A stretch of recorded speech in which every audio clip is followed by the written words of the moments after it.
व्यवसायात्मिका बुद्धिरेके है कुरुनंदन बहुशाखाहयनन्ताश्च बुद्धयो व्यवसायिनाम। श्लोक नंबर द्वितीय अध्याय 41।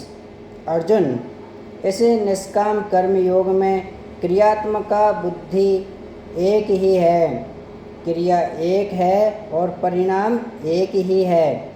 आत्मिक संपत्ति ही स्थिर संपत्ति है। इस संपत्ति को प्रकृति के द्वंद्व से सन्हे सन्हे अर्जित करना व्यवसाय है। यह व्यवसाय अथवा निश्चयात्मक क्रिया भी एक ही है। तब तो जो लोग बहुत सी क्रिया बताते हैं, क्या वे भजन नहीं करते?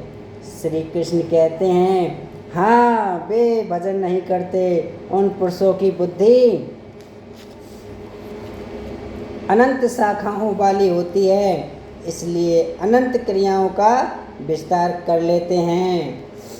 यामिमामि पुष्पितां पाचं प्रपदयन्त विपश्चितः वेदेवादरता है पार्थिनान्यदस्तिथि वादिनः। श्लोक नंबर द्वितीय अध्याय 42। कामात्मान स्वर्ग परा जन्म कर्म फल प्रदाम क्रिया विशेष बहुलाम भोगेश्वर गतिम प्रति। श्लोक नंबर द्वितीय अध्याय 43। पार्थ, वे कामात्म मान है, कामनाओं से युक्त, वेद बादरता है, वेद के वाक्यों में अनुरक्त, स्वर्ग परा है, स्वर्ग को ही परम लक्ष्य मानते हैं कि इससे आगे कुछ है ही नहीं।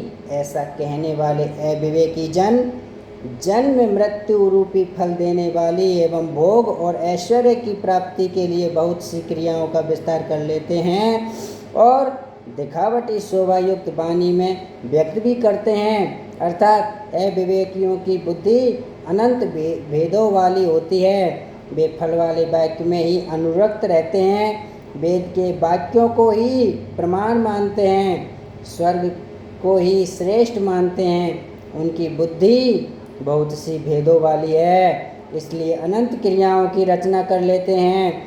वे नाम तो परम तत्व परमात्मा का ही लेते हैं, किंतु उसकी ओट में अनंत क्रियाओं का विस्तार कर लेते हैं। तो क्या अनंत क्रियाएं कर्म नहीं हैं? श्री कृष्ण कहते हैं, नहीं, अनंत क्रियाएं कर्म नहीं हैं। तो वह एक निश्चित क्रिया है क्या? श्री कृष्ण अभी यह नहीं बताते, अभी तो केवल इतना कहते हैं कि अविवेकियों की बुद्धि अनंत शाखाओं वाली होती है, इसलिए वे अनंत क्रियाओं का विस्तार कर लेते हैं। वे केवल विस्तार ही नहीं करते, अपितु आलंकारिक शैली में उसे व्यक्त भी करते हैं। उसका प्रभाव क्या होता है? भोगेश्वर प्रसक्तानां तया पहत चेतसाम व्यवसायात्मिका बुद्धि है समाधौ न विधीयते। श्लोक नंबर द्वितीय अध्याय 44। उनकी वाणी की छाप जिन जिन के चित्त पर पड़ जाती है, अर्जुन, उनकी भी बुद्धि नष्ट हो जाती है। न कि वे कुछ पाते हैं, उस वाणी द्वारा हरे हुए चित्त वालों के और भोग ऐश्वर्य में आसक्ति वाले पुरुषों के अंतःकरण में क्रियात्मिका बुद्धि नहीं रह जाती। इष्ट में समाधिष्ट करने वाली निश्चयात्मक क्रिया उनमें नहीं होती। ऐसे अविवेकियों की वाणी सुनता कौन है? भोग और ऐश्वर्य में आसक्ति वाले ही सुनते हैं, अधिकारी नहीं सुनता। ऐसे पुरुषों में सम और आदित्य तत्व में प्रवेश दिलाने वाली निश्चयात्मक क्रिया से संयुक्त बुद्धि नहीं होती। प्रश्न उठता है कि वेद बादरता है, जो वेद के वचनों में अनुरक्त हैं, क्या वे भी भूल करते हैं? इस पर श्री कृष्ण कहते हैं, त्रैगुण्य विषया वेदा निस्त्रैगुण्यो भवार्जुन निर्द्वंदो नित्य सत्वस्थितो निर्योग क्षेम्यात्वान। श्लोक नंबर 45। अर्जुन, त्रैगुण विषया वेद है, वेद तीनों गुणों तक ही प्रकाश करते हैं, इसके आगे का हाल वे नहीं जानते। इसलिए निस्त्रय गुणयो भव अर्जुन, अर्जुन तीनों गुणों से ऊपर उठ, अर्थात वेदों के कार्य क्षेत्र से आगे बढ़। कैसे बढ़ा जाए, इस पर श्री कृष्ण कहते हैं निर्द्वंद है, सुख दुख के द्वंद्वों से रहित, नित्य सत्य वस्तु में स्थित और योग क्षेम को न चाहता हुआ आत्मपरायण हो। इस प्रकार ऊपर उठ।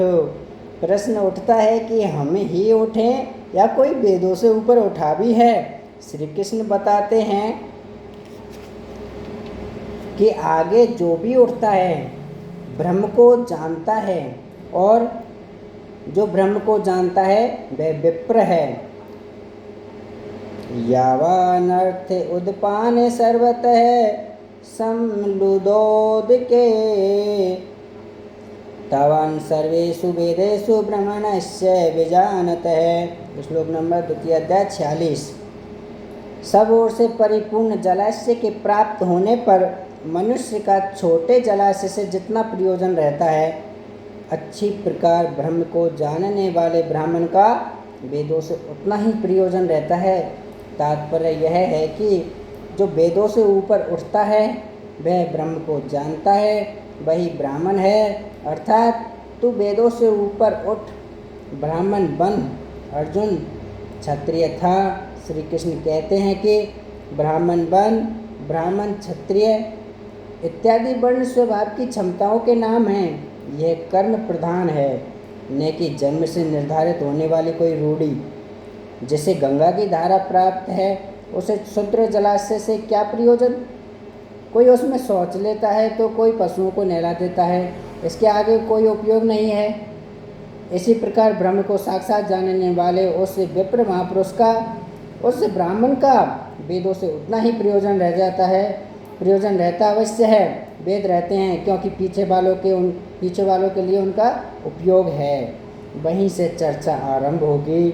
इसके उपरांत योगेश्वर श्री कृष्ण कर्म करते समय बरती जाने वाली सावधानियों का प्रतिपादन करते हैं।